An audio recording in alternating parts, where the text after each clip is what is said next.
பேச விட்டு எல்லாரும் வேடிக்கை என்னத்துக்கு பேசுற என்ன பத்தி பேசுற பேசுனா அப்படி பாரு. ஆமா நண்பர்கள் அனைவருக்கும் வணக்கம். இன்னைக்கான செகண்ட் ப்ரோமோ ரிலீஸ் ஆயிருச்சு. வாங்கயா இந்த மாதிரி ப்ரோமோ தான் எதிர்பார்த்தோம் அப்படின்ற மாதிரி தான் ப்ரோமோவை சூப்பரா விட்டுருக்காங்க.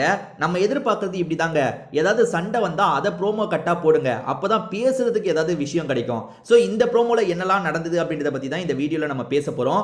அதுக்கு முன்னாடி இந்த வீடியோக்கு ஒரு லைக் மட்டும் போடுங்க, ரெக்வஸ்டா தான் கேட்கிறேன். நீங்க லைக் போட்டீங்கன்னு வச்சுக்கோங்களேன், ஹைப்ன்ற ஒரு ஆப்ஷனும் வரும், அதுவும் முடிஞ்சா கிளிக் பண்ணுங்க. அப்பதான் இந்த வீடியோ இன்னும் பூஸ்ட் ஆகும், நிறைய பேர்கிட்ட போகும். நீங்க போடுவீங்கன்னு நம்புறேன். அதே மாதிரி சப்ஸ்கிரைப் பண்ணலனா சப்ஸ்கிரைபும் பண்ணி வச்சுக்கோங்க. இப்போ இந்த ப்ரோமோல என்ன நடந்தது அப்படின்றத பத்தி பார்ப்போம். பிக் பாஸ் சூப்பரா இந்த டாஸ்க்ல ஒரு பிளான பண்ணிட்டாரு. அதாவது 24 மணி நேரமும் டாஸ்க் ஆக்டிவ்ல தான் இருக்கும்னு சொல்லிட்டாரு. அப்படி 24 மணி நேரம் டாஸ்க்ன்றதுனால இவங்க எல்லாருக்குமே ஏகப்பட்ட பிரஷர் இருக்கும். ஏன்னா சரியான தூக்கம் இல்ல. எனக்கு தெரிஞ்சு இந்த பிக் பாஸ் வீட்ல நல்லா தூங்குறதுன்னா இந்த எஃப்ஜே தாங்க. எதை பத்தியும் கவலைப்படலங்க, அவன் பாட்டுக்கு போய் படுத்துட்டாங்க. எல்லாருமே சொல்றாங்க, என்ன அவன் பாட்டுக்கு படுத்துட்டு இருக்கான், ரொம்ப நேரம் தூங்கிட்டு இருக்கான், எழுப்புன்னு ரம்யா கிட்ட சொல்றாங்க. ரம்யா தானே வீட்டு தலை, அதனால தான் ரம்யா கிட்ட சொல்றாங்க. நான் என்ன பண்றது, 2-3 வாட்டி அவன் கிட்ட சொல்லிட்டேன், அவன் எந்திரிக்க மாட்டான் அப்படின்ற மாதிரி ரம்யா ஜோ ஒரு பக்கம் புலம்பிட்டு இருக்காங்க. ஆக மொத்தத்தில் எஃப்ஜேக்கு இந்த வீக்கெண்டு சம்மர் ரோஸ்ட் இருக்கு. ஏன்டா நீ எப்ப பாரு தூங்கிட்டு இருக்கன்னு அத்தனை வாட்டி திட்டவே செஞ்சுட்டாரு. எப்ப பாரு நீ தூங்கிட்டு தான் இருக்குன்னு சொல்லியுமே தூங்குறானா, அவனுக்கு எவ்வளவு கான்பிடென்ட் இருக்கு பாருங்க. எது வந்தாலும் சமாளிச்சுக்கலான்னு எவ்வளவு நம்பிக்கையோட இருக்கான் பாருங்க. இப்போ தூக்கம் இல்லைனாலே உங்களுக்கு தெரிஞ்சிடும், எதுக்கு எடுத்தாலும் டென்ஷன் ஆகும். ஸோ அந்த டென்ஷன் இன்னைக்கு நிறைய நடக்குங்க. ஏன்னா நேற்று நைட்டு யாருக்குமே சரியான தூக்கம் இல்லை. வினோத் பேய் மாதிரி பயம்புத்துறன்ற மாதிரிலாம் சில விஷயங்கள் பண்ணாரு. யாருக்குமே வீட்டில் சரியா தூக்கம் இல்லை. இன்னைக்கு காலையில் நிறைய கலவரம் நடக்க வாய்ப்பு இருக்கு. கலவரமா எனக்கு தெரிஞ்சு திவ்யாக்கும் கமருதீனுக்கும் ஏதோ பிரச்சனை ஏற்பட்டிருக்கு. இந்த பிரச்சனை எப்படி ஆரம்பிச்சதுன்றது நமக்கு தெரியலங்க. ப்ரோமோல இவங்க பேசிக்கிறத பத்தி நான் சொல்றேன்.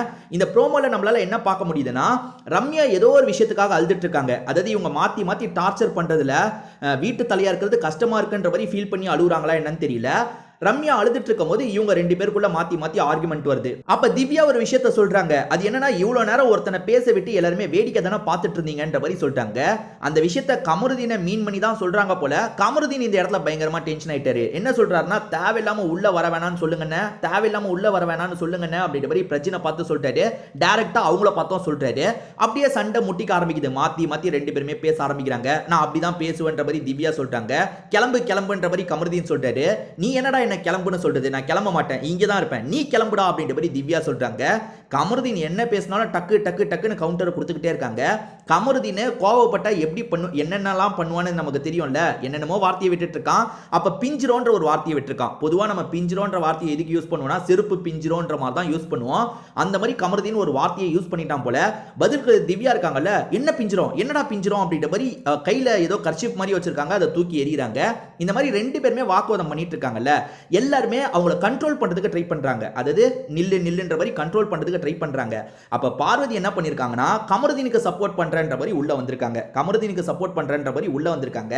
திவ்யா பார்வதியும் போட்டு திட்டுறாங்க. என்ன திட்டுறாங்கன்னா, பார்வதி இதே மாதிரி உனக்கு நடந்திருந்தா, அதாவது ஒரு பொண்ணான உனக்கு இதே மாதிரி நடந்திருந்தா நீ அப்ப இப்படிதான் பேசுவியா, எதுக்காக உள்ள வரன்ற மாதிரிலாம் கேட்கறாங்க. அதுக்கு பார்வதி என்ன சொல்றாங்கன்னா, இல்ல நான் 2 பேரையும் தடுக்கிறதுக்கு தான் ட்ரை பண்றேன், நான் ஒன்ன மட்டும் கண்ட்ரோல் பண்ணல, இவனையும் தான் கண்ட்ரோல் பண்றேன் அப்படின்ற மாதிரி சொல்றாங்க.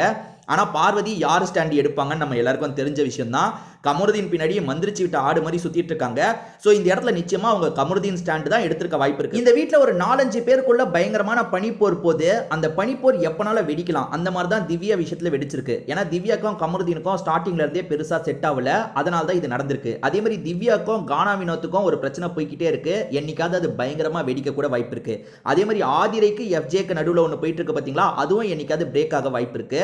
அதே மாதிரி வியானாக்கும் கானா வினோத்துக்கும் ஒன்று போயிட்டு இருக்கு, அதுவும் என்னைக்காவது பிரேக் ஆக வாய்ப்பு இருக்கு. அப்படி பிரேக் ஆகிறது இந்த டாஸ்க்லயே நடக்கும்னு எனக்கு தோணுது. ஏன்னா நேத்து நைட்டு மட்டுமே இந்த டாஸ்க்ல ஒரு 4-5 பிரச்சனை நடந்துருச்சுங்க. இந்த பிரச்சனையில யார் பக்கம் சரி யார் பக்கம் தப்புன்னு நம்ம சொல்ல முடியல. ஏன்னா இந்த சம்பவம் இன்னும் லைவ்ல வரல. லைவ்ல நம்ம பார்த்தா தான் யார் மேல தப்பு யார் மேல சரின்றதை சொல்ல முடியும். ஏன்னா ஒரு சின்ன கிளிப்பிங்கை மட்டும் நம்ம பார்த்தோம்னா இவங்க மேல தப்புன்ற மாதிரி தோணுது. ஆனா வேற ஒரு கிளிப்பிங்கை பார்க்கும்போது அவங்க மேல தப்புன்னு தோணுது. அதனால யார் மேல தப்புன்றது எனக்கு சரியா தெரியல. ஆனா இந்த இஷ்யூல பார்வதி கண்டிப்பா கமருதீனுக்கு சப்போர்ட் பண்றேன்னு உள்ள வந்திருக்க வாய்ப்பு இருக்கு. அதனால தான் திவ்யா இந்த மாதிரி கேட்டிருக்காங்க. அதை தாண்டி திவ்யா கடைசியில மார்க்கிங் மாதிரி ஒரு விஷயத்தை பண்ணுவாங்க. அது என்னன்னா, நீங்க 2 பேர் என்ன பண்றீங்கன்னு எனக்கு தெரியும்ன்ற மாதிரி ஒரு சைன்லயே ஒன்று பண்றாங்க. அதாவது பார்வதி நீ எப்பவுமே அவனுக்கு தான் சோப்பு போடுவேன்றது எனக்கு தெரியும்ன்றத சைன் லாங்குவேஜ்ல பண்ணுவாங்க பாத்தீங்களா, அந்த மாதிரி பண்ணி காட்டுறாங்க. எல்லாருமே திவ்யா வேணான்ற மாதிரி திவ்யா அப்படி பண்ணும்போது கண்ட்ரோல் பண்ணிட்டு இருக்காங்க. இதோட தான் இந்த ப்ரோமோ முடியுது.